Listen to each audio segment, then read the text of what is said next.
Thank you very much. Ray Dalio, thank you for doing this. So you've run the biggest hedge fund in the world for a long time. And in order to do that, you've had to kind of think about the rest of the world in a systematic way. And in doing that, you've developed this framework for understanding what's happening now and what's going to happen.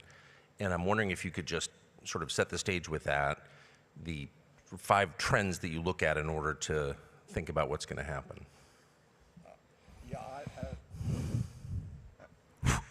As a global macro investor for like 50 years, I found that some of the times I was surprised was because of things that happened that didn't happen in my lifetime before. So I needed to go back and study history. And in studying that history, that helped me a lot. And there are 5 major forces that operate in a big cycle. And those together, they operate in that big cycle. And those 5 forces are, first, there is the money, debt, markets, economy force. And we now have a debt issue, a big debt issue globally that is very important. That's a force, that financial force. The second force is the internal order and disorder force that goes in a cycle in which there is then greater and greater gaps and conflict between the left and the right, and populism that forces a great conflict like a civil war, which I believe we are in a form of civil war now that's going on within countries. The third is the great world power conflict, that when a great power runs the world order and then there's a rising power that challenges that, you have a great power conflict, US-China. Number 4 is, throughout history, is acts of nature. Droughts, floods, and pandemics have killed more people than wars and have toppled more orders than anything else. And now we have climate and the acts of nature, which are a big force. And the 5th big force, all through man's history, is man's inventiveness, particularly of technologies. And that everything that we talk about, everything that we are looking at falls under one of those, and they move in a largely cyclical way. And that is the framework that we now are living out. So you just laid the basis for the world's most interesting 6-hour conversation. But since we have, amazing, since we have 17 minutes, I want to zero in on one. And before I do, let me say, it feels like we're at the tail end of a cycle or the beginning of a new cycle. Yes. That's fair to say. Yes. The famous 80-year cycle. So this is obviously a pivot point. If we could just start with the first, debt. Can you give us a scale, a sense of the scale of global debt right now? It's now unprecedented in all of history, and I want to just explain that how it works. There's a supply-demand situation.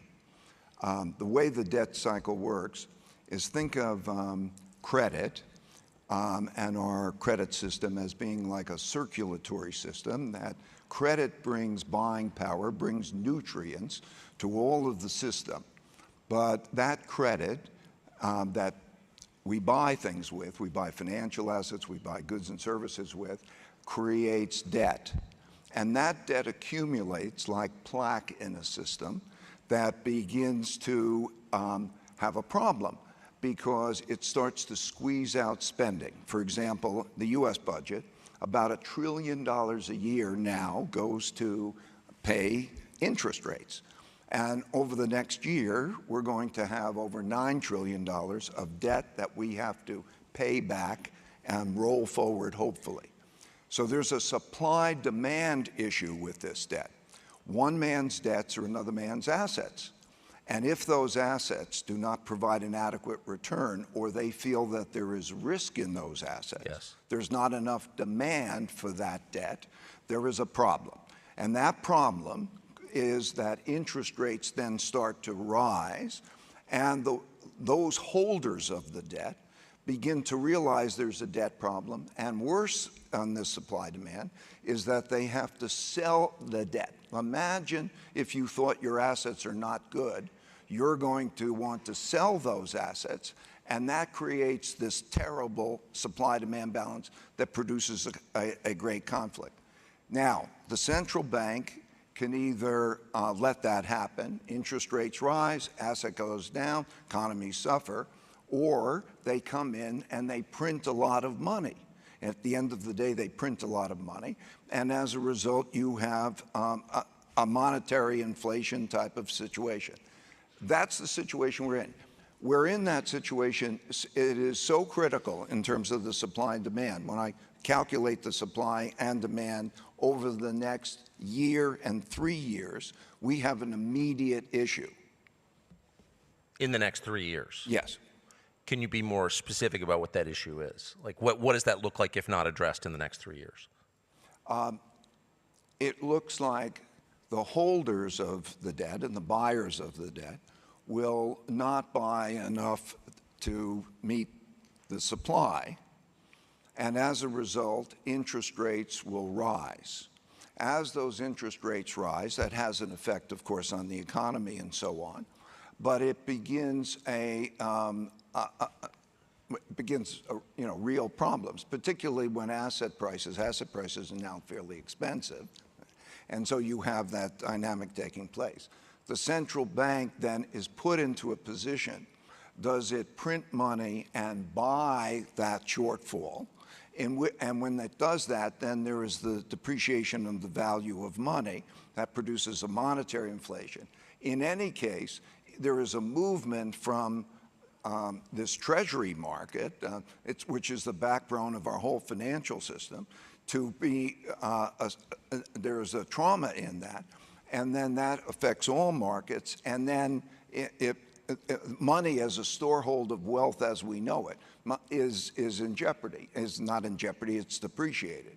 So there's an issue of debt is money, money is debt, and if you have a supply-demand problem, yes, and it's not good to hold that asset, you're going to have the selling of that asset, and you're going to have that kind of spiral. And we needn't do this. Okay, it's alert, but the existing, I'll speak of the United States, but a number of countries face this issue. The United States will run a deficit of about 7.5% of GDP if the Trump tax cuts are continued, which I expect. And that deficit needs to be cut to 3% of GDP, must be cut to 3% of GDP. All policymakers and the president should have a pledge to get it to 3% of GDP, because otherwise we're likely to have a problem. And that can be done. Sure, but I mean, you're talking about a pretty compressed timeline. I think most Americans are thinking this is in the distant future. You're saying it's imminent if it's not addressed. It looks like, the way I penciled these numbers out, it looks like it's a 3-year type of timeline, and you also have to do the adjustment, the cutbacks, and make that adjustment. You have to do it when things are relatively good, and you have to do it promptly, because otherwise the debt accumulates and the debt problem gets worse. It's like if I'm speaking with you about your heart. I'm a doctor, and I'm talking with you, and I'm saying, okay, Tucker, you have this situation. Okay, the plaque is there. You're in a high risk of this heart attack, essentially. Now, what are you going to do about it? Here are the things. Maybe it's exercise, maybe it's this and that, but in one way or another, you've got to do this now, because you're in better health now. Don't wait for this to happen and then try to make it better. What's striking about your diagnosis, though, is when I hear that, I'm thinking, well, in my 80s, I will address this. You're saying I do it by summer vacation or I die. So well, we have a new administration in the United States, and they are setting about, very famously over the last 3 weeks, cutting a lot of wasteful spending. The Doge project under Elon appears to have the full support of the president. If they were sitting here, what would you say that they need to do within the next year to address the crisis you think is right around the corner? There are many ways to get the number down to 3% of GDP. So you've got to have, and there's a lot of politics about that. Well, yeah. But everybody should say, whatever way you get there, you've got to get there, okay? So now the question is, are the cost cuts going to actually be able to produce that? You have to take sharp pencils, and you also have to think, what are you going to break along the way? Because you don't want to break too many things along the way, but you've got to do it fast. So, how much is cost cuts? How much is interest rates? Interest rates are an important influence on the debt because we're paying so much in interest rates. So how do you affect the interest rates? If you do this, you'll improve the supply-demand picture, and you'll have lower interest rates, which will contribute. So I think you have to say, you have to deliver. How much can you deliver from each of those things without breaking too many things that are going to be problematic? And we can go down, if I was then having that conversation, you can go back to the items. Don't let the ideological aspects of this be so much that you don't achieve the goal.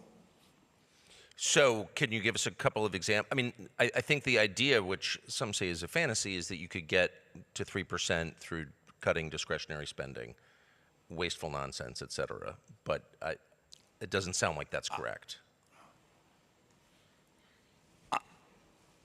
You know, that I don't see it. Yes. Okay, but it gets down to the particulars. If you can go through and say, I'm not going to unacceptably break these things and I'm going to achieve those things, and that's the case, great. And then there is truth in the fact that new technologies are going to bring about efficiency. Yes. And if quick enough we make increases in income and increases in productivity, there are benefits to be had from those things too. Yes. Okay. But there is an unknown factor there, and it looks to me like each one of those having enough effect in a quick enough period of time is unlikely, or or if you want to do it, I would say, then recognize that you're responsible for the consequences. And if you don't pull this off and there's a problem, that you own it. Having seen this in smaller countries a couple of times, I wonder if in the United States we ignore the effect of these questions on stability. I mean, what you're really doing is rewriting the social contract when you make certain cuts. Like, people expect, the government's going to do X, Y, and Z for me, and all of a sudden the government says I'm not going to, and then you get political volatility up to and including, violence. This has happened in many, many countries. So is it scarier to you, the debt crisis that you described that's right on the horizon, or the potential blowback from making cuts that, the population really doesn't want?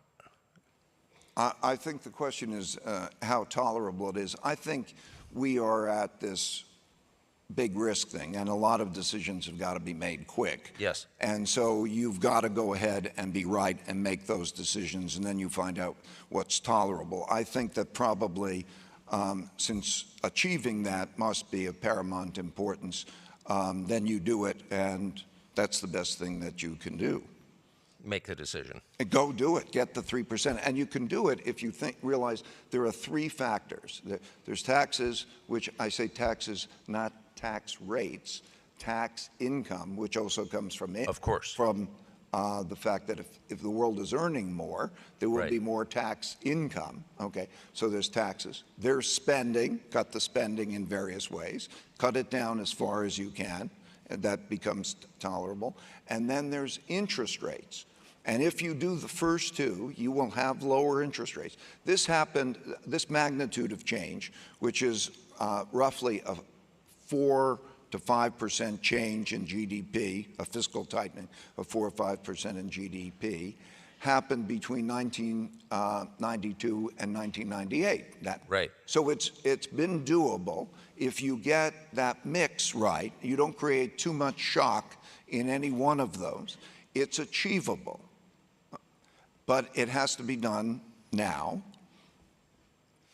So, not to blame anyone or look backward or anything, but when historians assess, like, the 100-year period that we're living through right now, how important will they weight the dramatic drop in interest rates, the price of money, after the financial crisis? We had this long period where money was super cheap. Are the problems that we're dealing with now the direct result of that, do you think? Yeah, there were two big surges. Well, let me say, since 1944, there was a healthy period where debt taken on produced enough income to service the debt. Right. That's good. That's healthy. Yes. That's not a problem. Everybody benefits from that. Then we got into a period of time through these various cycles that more debt got taken on than incomes. And so when you need income to service the debt. And so that rose for a long time. And the crescendo of that took place in the two big fiscal stimulations that took place first in the COVID and second in what was a big transfer of wealth where the government borrowed a lot of money, send out checks, and then we had the rise in inflation. Oh, surprise, you send out all these checks. You weren't surprised? Of course not. You send out all this money to everybody, what are you going to... The Treasury Secretary seemed completely shocked by it. Like, really? I mean, it's basic, okay? Yeah. So, okay, now we are where we are in that thought. And that's not just the U.S., okay? That's the world, yes. Okay? So what I'm talking about is that it's a world problem, it's a China problem, it's a Europe problem, and it's a world debt problem. But I want to go back to my also 5. That means it's an internal political problem, okay? Because if you have that problem, that debt problem, you exacerbate the great conflict that's going to happen. Yes. You create political instability. It's a geopolitical problem, a debt situation at the same time as there are conflicts internationally, geopolitical. Yeah, climate is costly. Roughly $8 trillion a year on climate. So it's a financial thing. And now the question is this new technology and how we're going to handle that and what, how do we make the most to raise productivity, or what is it used for? Is it used for conflict? I sincerely think we could go to dinner and everybody in this room would be much smarter. But we only have a couple of minutes left. So if I could just connect 1 and 2 just for a second. So what you're describing, the need to get to 3% of GDP, okay, like now, I'm wondering if you can do that. I'm speaking specifically of the United States with the system that we currently have. It feels like if all the 5 factors are connected, they're all converging at once in this 80-year cycle. I mean, is our current political system, or the one that we had, the first week of November of last year, is that the system that is going to allow this level of change? I think the administration, but there's the United States, there's Europe, yes, all of these places that are facing the same issue, yes, okay? So it's difficult to speak that. I think the administration is going to be dealing with this more, and then the question is, okay, how practical is it right, in terms of achieving those things? And then also, can everybody take the 3% pledge? Like I think if we all could get together and everybody says, I'll own it, I'm in government, I'll own it. And then find out also, like a backup solution, if you were to basically say, if we can't agree on everything, we'll do it proportionately across everything. Something, but it has to be done. Otherwise, Tucker, it's like the heart attack thing, A lot of people have heart attacks. A lot of them are because they can't face it. A lot of them are preventable. Yeah, of course, but they happen anyway because people just don't want to deal with it, or they think it's going to happen in 20 years, but it happens in 20 minutes. I think as we step back, the important thing is that we don't just react to how we feel. Like we feel good in the moment right now. There's a lot to make us feel good in this moment. Yes. Okay? And that we pay attention and realize the mechanics. So that's why I wrote, and anybody who is interested, I wrote a piece online that'll be a book. It's called How Countries Go Broke, and it shows the mechanics of the process. And numbers, and shows, okay, here's the debt service, here's what it's like, here's the supply, demand, and all of that. It's online, it's free.